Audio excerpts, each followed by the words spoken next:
A mighty lot has happened in the past 48 hours while I've been away. Starting from the fact that about 48 hours ago, Foreign Minister Araghchi of Iran put out a statement essentially saying that the Strait of Hormuz is now open for commercial traffic. There was fine print to it. 24 hours after, the Americans, for the first time, actually boarded an Iranian ship and took charge and took control of it. Let me take you back.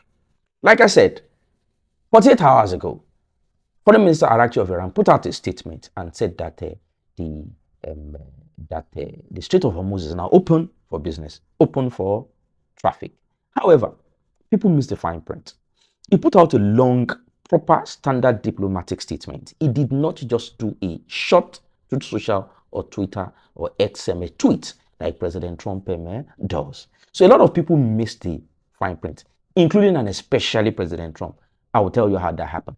What did Foreign Minister Araghchi do in his statement? One, he said again that the Strait of Hormuz is now open for commercial traffic. The ships can now move, go in and come out as they so, which everybody was happy. But he put conditions that a lot of people missed, particularly President Trump, which eventually undid what the Iranians did for him as a favor. One, he said that Foreign Minister Araghchi said that the ships that could pass through the Strait of Hormuz could only be commercial, never military. Anyways, remember that it is the adversaries of Iran that are most likely going to be trying to bring military ships into the Strait of Hormuz. We're talking of the US of A, we're talking of Israel, we're talking of the Gulf allies of America and Israel, and we're talking at least of the European countries and the NATO countries. So it said no military ships can come in or go out, only commercial ships. It said number two, only commercial ships of friendly countries, which means commercial ships of the US of A, of Israel, and European adversaries of of Iran could not move in or out of the Strait of Hormuz. And he said number three, those ships could actually go through the approved routes of the Iranian military. And number four, had to go had to pass only via the permission of the Iranian military, which may actually signify that tolling may still be an issue. Tolling, I'm talking of those $2 million in yuan, in Chinese yuan, in Indian rupees, in Iranian rial, or in cryptocurrency. That was the deal before the Strait of Hormuz was actually locked by the Iranians fully recently. Now, what did President Trump do in their return? Again, he made a classic mistake. What is that classic mistake? He overpromised and underdelivered. He ratted out. He actually pushed out a lot of short tweets, on his Truth Social platform. And what was he saying there? He claimed what Iran claimed. Then he now claimed on top of it a lot of spurious claims that Iran said absolutely nothing about. That was clearly not part of the deal. For example, he claimed and thanked Iran for, letting those commercial ships go through. Then he said that Iran has now, surrendered to America. And as such, any and all ships can actually pass through. In fact, the Europeans, because of that, started saying that they are now planning to bring in their military ships to actually take control of the Strait of Hormuz. Iran was alarmed. Then he went on to claim that Iran has now surrendered, so much so that Iran has now claimed that it will never ever blockade the Strait of Hormuz anymore till the end of time. Iran absolutely, definitely could not have claimed that. He went on to claim that Iran has now surrendered and they will sign any and everything the US of A wanted to. He essentially was declaring victory. In fact, he also said that Iran has now considered that they are going to give out, essentially surrender all the enriched uranium, 60%, all 440 kilograms of it to the US of A. In fact, he also claimed that the US of A will actually come into Iran on ground and work with the Iranians to take Iran's enriched uranium and take it back to the United States, completely free of charge. He also claimed that Iran has said that the US of A will give Iran absolutely nothing in return for all the spurious things he claimed Iran will surrender. To now make matters worse, he now claimed that despite the fact that Iran has given any and all of these things, both the thing Iran actually gave, which was loosening up on the Strait of Hormuz, and the several things Iran absolutely did not and could never have considered to. He now said that the US of A will continue to maintain its naval blockade, on the Iranian waters, despite everything Iran has claimed. How did Iran respond? The people of Iran were furious. The media of Iran was furious.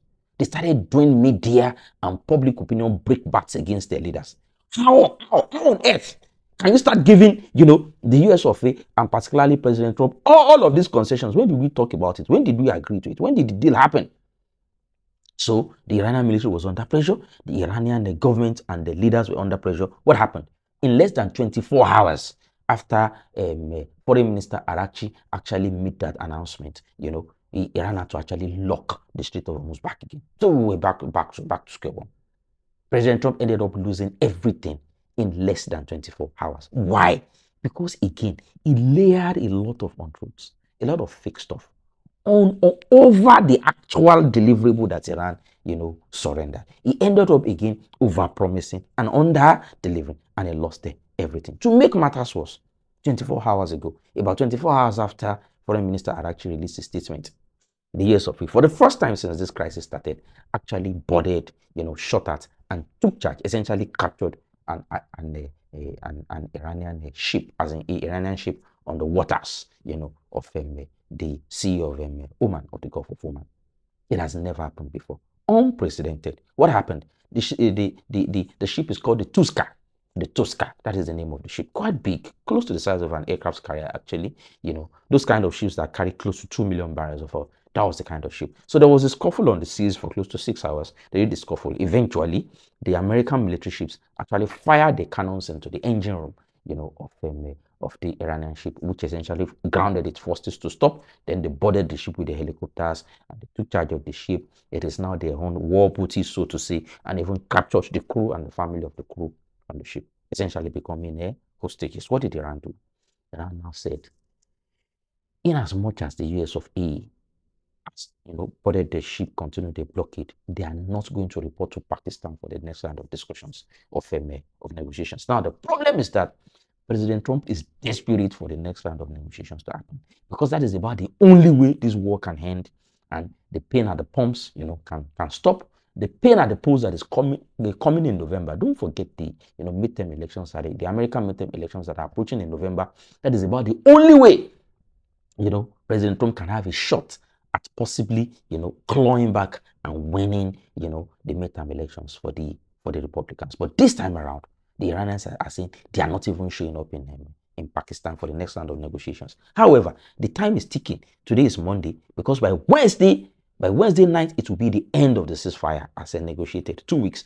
And then if after the end of the ceasefire, there has not been a signed, and successful ceasefire negotiation, it means that all parties will have to return to war. Unfortunately, all parties are ready to return to war. The Iranians, the Americans, the Israelis are all ready, to return to war. Maybe the Arabs are not as ready, I don't know. But all the belligerent parties, the major belligerent parties are ready to return to. Unfortunately, things are looking bad and badder for President Trump. The pain at the pumps is still there. Americans are still buying fuel on the average for more than $4 per gallon, while the global oil price that has reduced to as low as $80 per barrel is now starting to tick up, going back to 88, going back to 1996 dollars per barrel.